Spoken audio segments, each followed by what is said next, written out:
श्री सरस्वत्यै नमः। श्रीमन गणाधिपत्य नमः।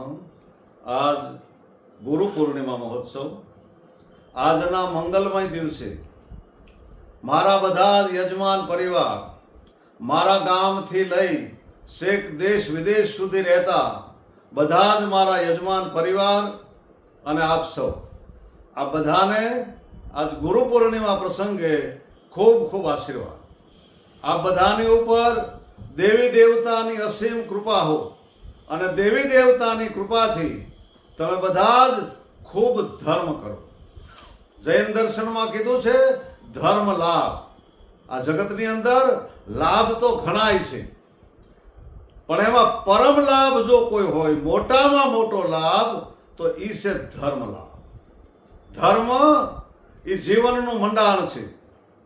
ધર્મ એ જીવનનો ધોરી માર્ગ છે અને એ માર્ગ દેવી દેવતાના દ્વાર સુધી લઈ જાય છે. અને એ માર્ગે જે કોઈ હાલ્યા એને દેવી દેવતાનો ભેટો થઈ ગયો છે. ધર્મ એ જીવનનો પાયો છે અને પાયો જેટલો મજબૂત એટલી જ ઇમારત મજબૂત. એટલે જીવનનો પાયો છે ધર્મ અને ધર્મનો પાયો છે સત્ય. ચોટમ સાહેબે કીધું છે ને કે જ્યાં સત્ય નહીં ત્યાં ધર્મ શાનો? જ્યાં સત્ય ન હોય ત્યાં ક્યારેય ધર્મ હોઈ શકે જ નહીં. સત્ય એ ધર્મનું મૂળ છે. અને આ જ વાત ઉપનિષદ કરે છે કે સત્યમ વદ ધર્મચર. સત્યના માર્ગે ધર્મનું આચરણ કરવું. ધર્મનું આચરણ કરવું પણ સત્યના માર્ગે. ધર્મચર એમ કીધું છે, સત્યમ વદ એમ કીધું, પણ ધર્મ વદ એમ નથી કીધું. કારણ ધર્મ બોલવાની બાબત નથી, એ તો પાળવાની બાબત છે. ધર્મ ચર. આજનો ધર્મ ઘણી વખત બોલવામાં વયો જતો હોય એવું આપણને દેખાય, અને એમાંય જે બહુ બોલે એ વળી કાંઈક કાંઈક કહેવાય નહીં. ધર્મ ચર, ધર્મનું આચરણ. મેં કીધું ને આગળ કે દેવી દેવતાનો ભેટો થઈ ગયો છે, તો એ ભેટો જેણે સત્યના માર્ગે ધર્મનું આચરણ કર્યું છે, જેણે સત્યના માર્ગે ધર્મને સેવો છે. પછી પાંડવો હોય, રાજા હરિચંદ્ર હોય, શેઠ સગાળશા હોય, કોલવો ભગત હોય, પોરબંદરનો વિપ્ર સુદામો હોય કે સંત રોહિદાસ હોય, જેણે ધર્મનું આચરણ કર્યું છે, જેણે ભોગ આપ્યો છે. કહે રવિરામ ગુરુ ભાણના પ્રતાપે તમે દીધા વિના ક્યાંથી પામશો. એવી જ એક પંક્તિ કે કુદરતી કાયદો નિરખજો છત્રપતિ.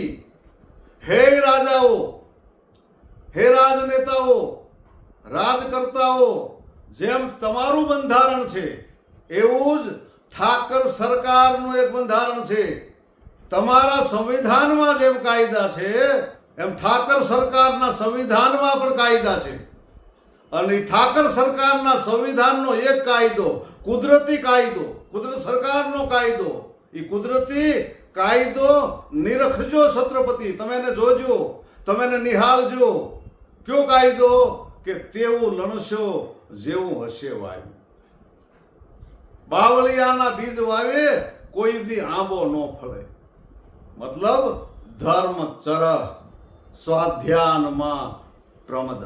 સ્વાધ્યાય, દેવી દેવતાનું પૂજન અર્ચન, એમાં ક્યારેય પ્રમાદ યાને કે આળસ ન કરવું. 100 કામ છોડી અને નાઈ લેવું, 1000 કામ છોડી અને ખાઈ લેવું, અને 1,00,000 કામ છોડી અને દેવી દેવતાનું નામ લઈ લેવું. માં પ્રમદ. આ જ વાત મહાત્મા ઈશ્વરદાસજીએ કરી છે કે રામ જપતા હે રુદા તું આળસ મકર અજાન. હે રુદા તું સ્વાધ્યાનમાં પ્રમદ. માતૃદેવો ભવ પિતૃદેવો ભવ. પોતાના માતા પિતાની સેવા કરવી અને એ દેવો ભવ, દેવ તુલ્ય. દેવ સમજીને મારા માતા પિતા એ મારા દેવી દેવતા છે.